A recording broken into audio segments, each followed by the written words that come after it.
Hi everyone, I'm Hirsch and we are on episode 6 of Bedcast. Today I have Byron with me. Hey, everybody.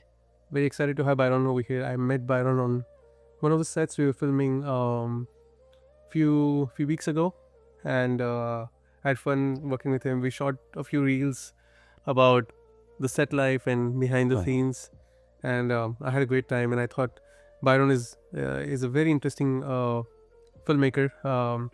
Because he is primarily an actor, but he has learned a lot of things on set, and he teaches acting. He acts as an actor, and he works as a gaffer. He works as a technician or as a full time filmmaker. So Byron, I mean, how welcome first of all, and Yeah. how's your journey so far? It's been up and down. It's been, I've wanted to quit 1,000 times, but right now I'm busy in a good way, and yeah, it's going really well right now.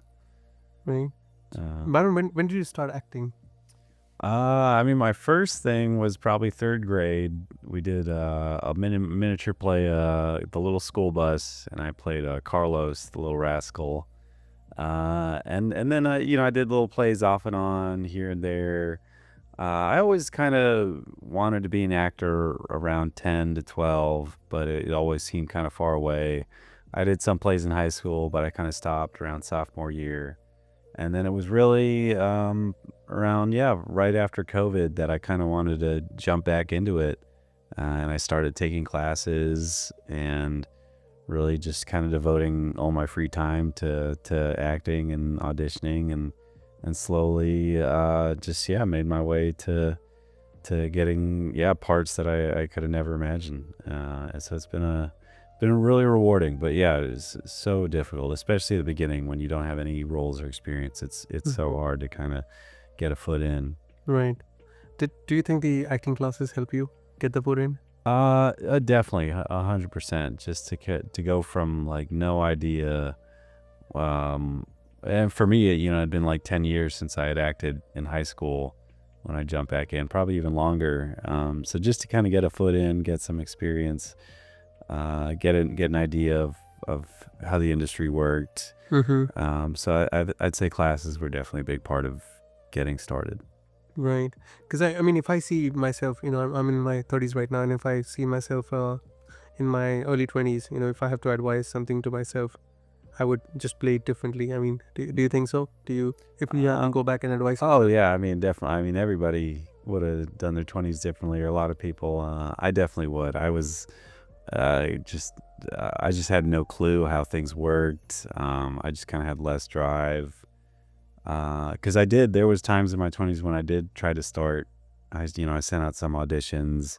I didn't take class. I actually wasn't that good. And I just kind of gave up again for another, 4 or 5 years, off and on. But in the back of my head, I kind of always wanted to do it, every Mm-hmm. now and then. So how was it to start after 4 years? Because that's a long gap. Yeah. Yeah. So it started with going back to classes and just slowly auditioning for everything, just sending out self tapes, going on to Backstage, Actors Access, Facebook groups, and just every audition, a lot of rejections. And then luckily, you just you get one, and it just slowly trickles in. And it's super difficult, but once you kind of get enough, you feel more confident in your reel, and you're just better. Yeah, you're just kind of a better actor, and it helps. Right. So oftentimes, like when you're an actor, right? You're on set. Uh, you prep for the acting. You do a lot of prep, and then when you're done with the scene, you're done, right? Hmm. But you you went above and beyond, and you learned filmmaking as well. Yeah, So how was getting into that? How did you get into the aspects of filmmaking? yeah. So always filmmaking, film acting was always kind of the dream, but I think telling stories in general was always the kind of the bigger picture, and Mm-hmm. I'd always been kind of multifaceted as a kid, just kind of trying this and that. I liked doodling. I liked playing instruments. I made these like little random comic books. I did a little writing. So yeah, I think it was in the back of my head. after I kind of gave up on acting, I was like, maybe I should try directing and writing. And it was really around 2015. I just kind of want to get in the industry, and I saw this. I went into Facebook groups and saw this post for asking for help on an indie feature film as a PA, and so I got onto that. And they had a craft service person, but he was so disorganized, and like there was like ketchup in the drink coolers, and so they fired him. And then the production manager came to me. He's like, "You seem a little organized. Do you want to be craft service person? And we'll pay you now." And before I was unpaid PA, so I was just like, "Yep, I'll go ahead.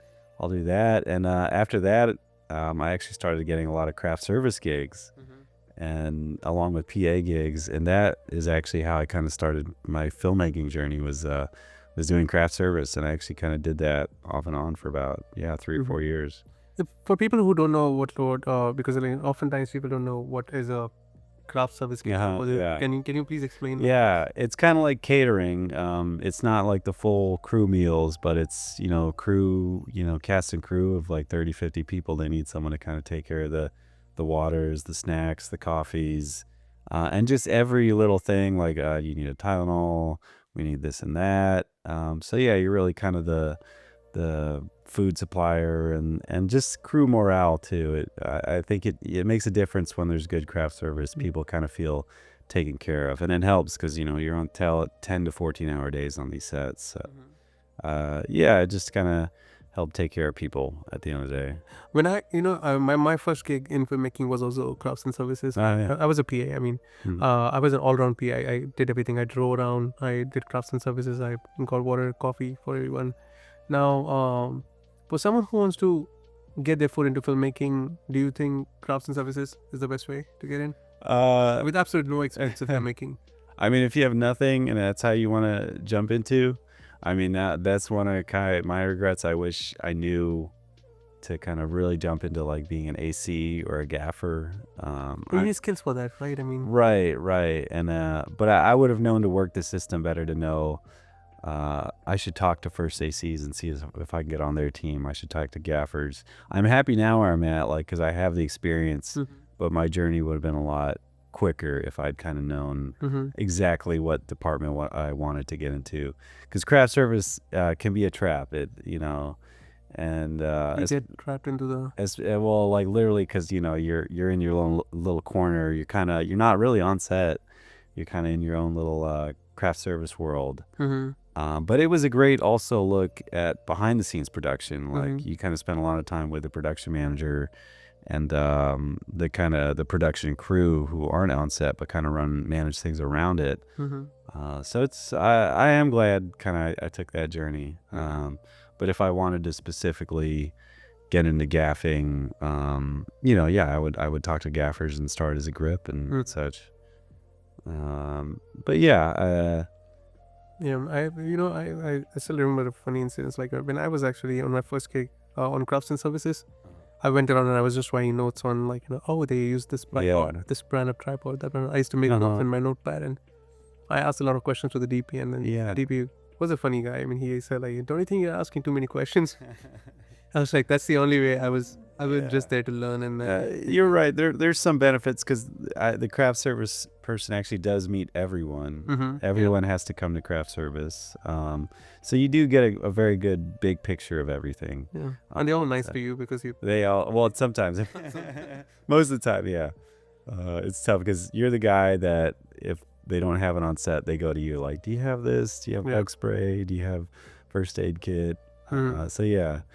But it's if you enjoy kind of food service and stuff and just helping people, it's a good gig. It's also depends. Some gigs you're in one location indoors, and it's a dream. It's almost too easy. Some sets I was on a car commercial and they're filming downtown, and then they're changing locations to under a bridge, and there's like 4 locations and 50, 80 people, and it's an absolute nonstop just nightmare almost because you just keep going. There's no breaks. But I mean, I'm sure it's the same. Location changes are always hard Mhm. on all crews. So But it's also a catch-22, right? I mean, crafts and services is the only place where, I mean, people have, if you have basic hospitality, I think you'll be able to learn quickly and able to help organize things if you're an organized yeah, person. Like you and are and organized. actually, yeah. Now that you think of it, this is something I also thought about. Those skills in craft service, as far as like, I have a bunch of gear, specific gear that needs to go specific places. That actually transferred really well Mm-hmm. to every crew job. Gaffing, it's almost the same. I have this amount of gear. I need to transport it over here, and then I need to set it up in this way. So those skills actually transferred really well. Mm-hmm. Yeah, that makes sense. And um, so as a craft service person, moving on to the next position, Mm. like ideally, if you have to advise someone, okay, like you spend some time on craft services, like some people, you enter a set because Mm. it's also it's I feel like it's also a catch-22. Like if you apply for a secondary AD position, Mm-mm. they would ask you like, have you worked as a second AD before? And you say no, and then there's like, I don't need this person Yeah. because I cannot trust this person as a second AD or a first AD. Yeah. First AC would never trust a second AC, was never handle lens because you're looking at some expensive stuff. Oh, yeah. So as a PA, I think that's where like most of the industry people, they start as a PA, right? Yeah. Yeah. Yeah. So Um, yeah, but I'd say, like every job, it's a friend's business. mhm. It's who do I like working with, and it's a luck thing. It's like, oh, this person is out. Are you available? And then you do that once, and you keep doing it. So it's a lot of luck. It's a lot of just being someone who's pleasant to be on with set. But you do have to take a little initiative and just reach out to people and be like, hey, next time you're on a set, I'd love to help, and I want to know. And so it takes a bit of hustle, which I had to learn over a long time. I used to be kind of a very private, introverted person. Mhm. But yeah, you just kind of have to just be friendly and reach out, Right. and really know the job you want and the track you want to take. Mm-hmm. But where do people find jobs? Like, I mean, let's say if someone is starting out, where do people find jobs to just get into the industry? Yeah, I mean, the classic is on the Facebook groups, right? Right. Facebook group. I mean, that's where I found you actually. Was where you posted a Facebook Right. call, and Oh, we actually had a conversation long time ago. I think when you had applied for you had sent me a reel. You're acting. oh yeah, yeah, And I thought that I always thought that you're an actor because I've Mhm. seen your posts here and there. yeah. But I then definitely advertise that more and such. But yeah, I think Facebook Facebook is a good place. backstage. Have you tried backstage? I haven't for crew. I mean, for acting, yeah, backstage has been. I've gotten some really great roles on backstage. And then just going to film industry meetups and such, and screenings, and making your own stuff, I think is a big step forward, I think. Do you feel that I mean, I know that in a place like Houston where Houston doesn't have like a huge industry, right? Mm. So in a place like Houston, is it important to be a creator than being A crew? crew member, I think, especially in the past few years, yes. I think the trend now, it's tough. I think those kind of big budget commercials and such uh, are kind of giving way to more independent kind of not solo operators, but smaller crews. Before, the industry was a pretty consistent 30 to 50 person crews on union sets for a lot of big projects. But I think it's a mix now of kind of smaller one-man band, 3 to 5 person crews, and the kind of big union 30 to 50 person sets. But those skills transfer. But I think, yeah, to kind of survive out here, especially because those big union crews, it's almost like a company. They use the same people, and once you're locked in, like there's only maybe 4 or 5 big union gaffers that work regularly in Houston. Mm-hmm. And until one of them dies or retires, no one's moving up. Like Right. the same producers and production managers make the same calls to the same 5 people. So to break into that It's kind tough of to find world, the it's system. really hard to. Mhm.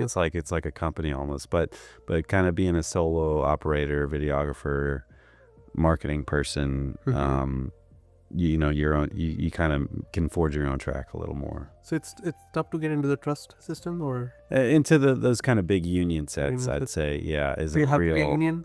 I think for those big projects that come in from like an LA or New York ad agency, and they fly people in Mm-hmm. and they pay the big union bucks, you do, and that is like a real devotion journey. Like you have to want to be a union gaffer. Mm-hmm. Like I wouldn't do that because I love doing so many different things. Right.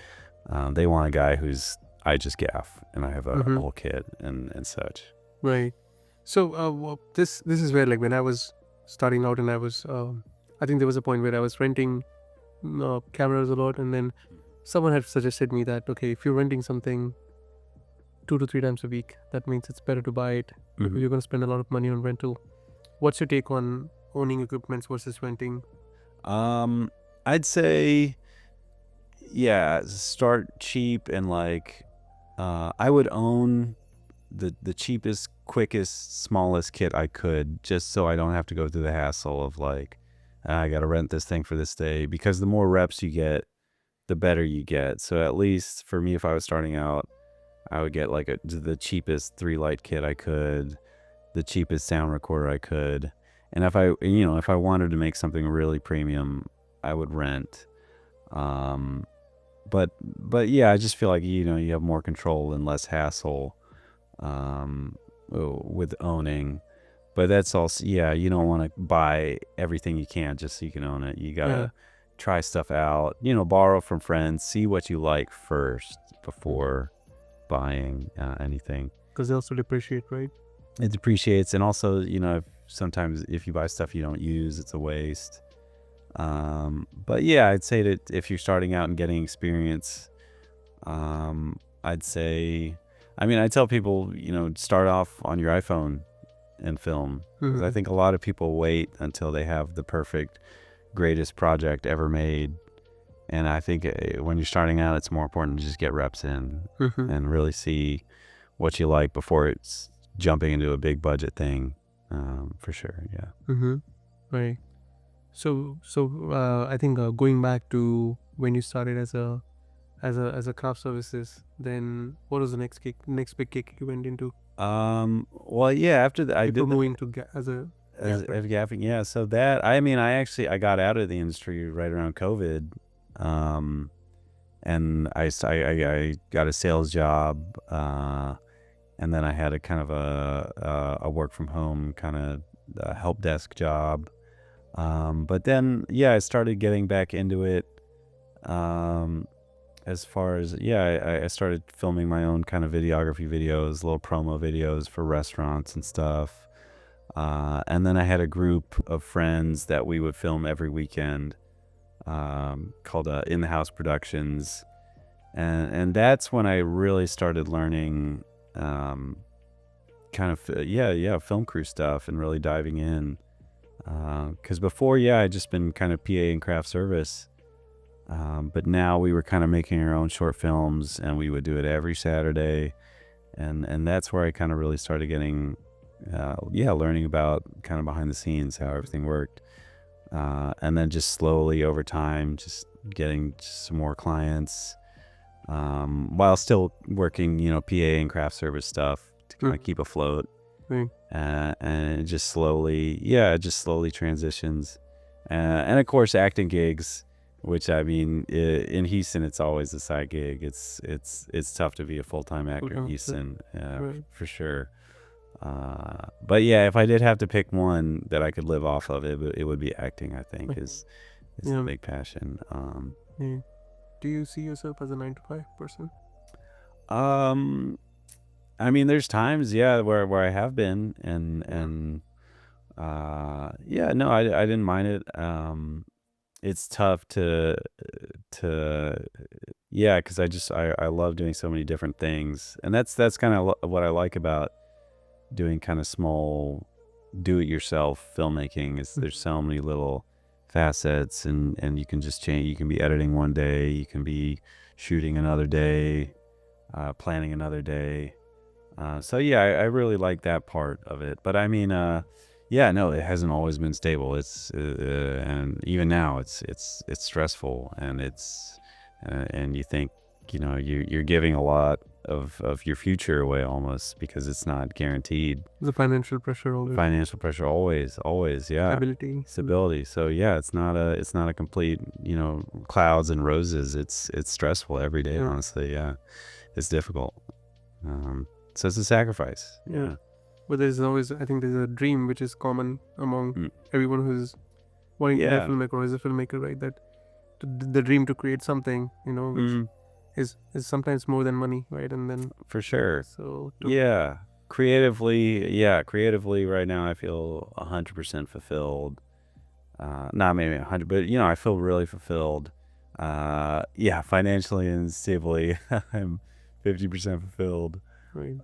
But yeah, now I mean, I kind of say I'm living the dream, because yeah, I'm really happy now as far as kind of what I'm spending my time doing, and making stuff. Yeah, I think it's an interesting track to be on. Would you recommend people, I mean, to be multifaceted to survive in this industry? It's a give and take. It's because, I mean, to make the big bucks, you have to be a specialist almost, or to make a certain kind, you know. Mm-hmm. If you want to be the best editor, or, you know, yeah, like the best gaffer, you have to really file down on that track. But it definitely helps to know how everything works and behind the scenes, especially with what I want to do, because I've always been the type of person to, like, I'd rather kind of see what I can do myself, like, especially with acting. You know, acting, you're at the mercy of casting calls, and you know, you're at the mercy of being casted, and that's a big part of why I started filmmaking, was because I just, well, if I'm not going to get casted, I can just make my own thing, so I don't have to worry about. And that actually relieves a lot of stress of auditions for me, because it's like I have so many stories that I want to tell myself and act in, that, like, there's not a lot of projects where I'm like, I need to get in this, or I need this project. Yeah, I can always fall back on, I can just write something myself and film it if I ever feel like, yeah, I'm not acting enough. Right. But you know, this is something I always keep thinking, and I feel that the gaffers are always, so I mean, of course they do it for the job, but also they're also self-sacrificing, that they are lighting up someone's vision, right? And I think I'm sure, like, you have a lot of respect when you are acting and someone is lighting for you, because they're working really hard to make you look good, right? So like, I'm sure, like, you've spoken to a lot of gaffers and you've been a gaffer yourself. Do you think people come to the industry to be a gaffer, or they end up becoming gaffers, or like, what do you think? Yeah, I'd say, yeah, that's an interesting mix. I'd say, you know, a big majority of people start film school or starting films wanting to be a director, writer, and such. But yeah, Like, I'm always curious, like, you know, like, I'm doing filmmaking because I want to light up, I want to, like, you know, build your dreams, yeah, right? It's kind of like that. right. So For me, I kind of like the constraints of fulfilling someone else's vision sometimes, because yeah, it almost you can become more creative, or you can find your own solutions right. and such, and it depends on the relationship with your DP and cinematographer and director, as far as how much creativity. Yeah, I mean, a lot of the teams I've worked with have been very loose and kind of let me make my own spin on it. So there's a lot of sets where I would definitely feel creatively fulfilled. But and also, yeah, the kind of person who wants to be gaffer also has to be technically minded. And I think anyone in filmmaking is both an artist and a technician. And I think if you're that kind of person drawn to behind the scenes crew work anyway, I think, yeah, you definitely will enjoy gaffing. If you're more of a storyteller minded person, then yeah, you'd be interested in kind of lighting and such, but you wouldn't want to make that your main track, maybe. Absolutely. I mean, if I'm doing cinematography or if I'm ever attached to the visual side of films, I have huge respect for gaffers, and I feel that it's much more than the camera work, Mm, because um, a good lighting can make a bad I think camera so. work, you know, good, 100%. much better, and you can make an iPhone look like a red or RE, or 100%. an RE look like an iPhone, Mm-hmm. right? If you don't know good lighting. Yeah, yeah. I think a lot of top cinematographers are lighters first and camera work second. I mean, they both have a mix, but Mm-hmm. yeah, lighting is so important, more than people, the general, movie watcher realizes, I think. Right. So when you were acting, just acting, um, I'm sure like there would have been moments like when you're actually going on set, like there is a little bit of anxiety that okay, I have to go on set, like, and but now that you spend so much time on set, being a gaffer, being a technician, being a filmmaker, Mm-hmm. do you feel like you own it, like, or do you still have a little bit of anxiety when you go as an actor? As an actor, no, not if I've prepped enough, if I know my lines, if I've done the work, I feel I really don't get nerves anymore that much on Because I set. mean, like, oh, there's gonna be a camera over there, there's gonna be lighting stuff. Yeah. Like, I know this place, like, Yeah, no, I feel, and I before acting, yeah, I did the 5 years of set work, 2015 to 2020, Mm-hmm. as craft service and PA. So I almost felt more comfortable behind the scenes than I did in front of the camera for sure. Mm-hmm. But then, yeah, you do enough acting and you just kind of numb yourself to the camera. And you just, yeah, I really don't get nerves at all that Mm-hmm. much before Right. acting in front of the camera anymore. I But I mean, used to. I used to. When I started doing classes, I tightened up. I got like, so nervous. But now, yeah, you just do it enough and you can just walk on and do your thing. yeah, and I've seen that very closely when I work as a DP or when I work as a director. It's tough to be an actor because Mm-hmm. you have 20 people watching you, Yeah. and if you do bad, I mean, like, and if we are overtime or if it's 11 at night Mm-hmm. and you're struggling to say a line, We got delivery. people are, you can see it on their faces, right? So it's a tough job to be an actor, Mm-hmm. to be in front of the camera. But the reason I wanted to have you on the podcast is because I feel that people should get inspired from you, because I personally feel it's really, really important for actors to spend time on sets. Mm-hmm. Like, because that's like brushing their skills and observing other things, which are happening on set, and Yeah. not just walk into a vanity van, but rather understand how things work.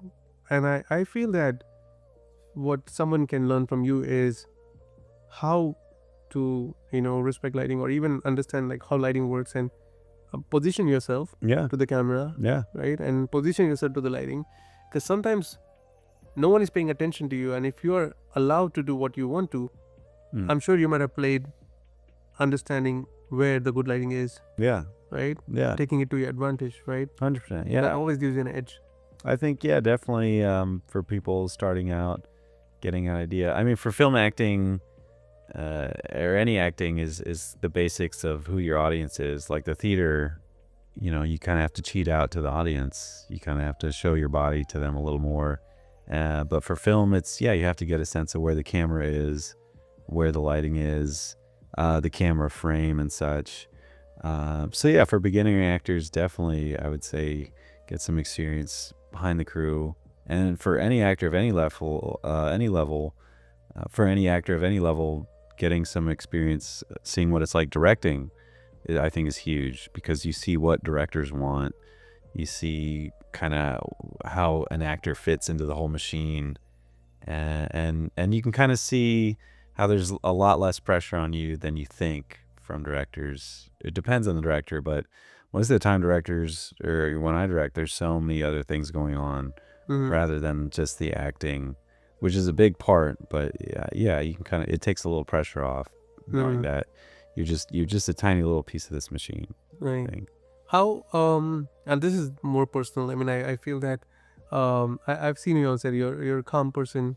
How do you deal with people management on set, like, or how do you deal with like people who are not so nice or rude on set? Like, how do you deal with that? I don't think of other people. I just think of my job and what I'm trying to doing. And if someone's rude, I'll just kind of get on with it. It was more of a problem with craft service because you're kind of everyone's business. Like the food and the drinks is everyone's business. So, but I mean, at least a gaffer, you can kind of hide in your little grip truck or something. And it doesn't matter. But generally, people are pretty nice and respectful, and yeah, I really can't think of a day that there was any really bad eggs or kind of bad incidents. Right. It's been mostly pretty great. Yeah. Right. I'm going to put you on the spot and ask you a controversial question, which I often see people arguing in Houston. Now, I've seen, like, oftentimes I would see someone posting that, hey, I want to be a PA and I'm ready to work for free. And then there would be experts who would respond to it like, Yeah. I don't work for free, like you should be getting. But then no one wants to hire him because he doesn't have an experience. Yeah. What are your thoughts on that? It's a tough dilemma to this day for me also of as far as like, should we make this short film for free and not pay crew and actors and it's a passion project? Because I mean that undercuts professionals who are working for a fee.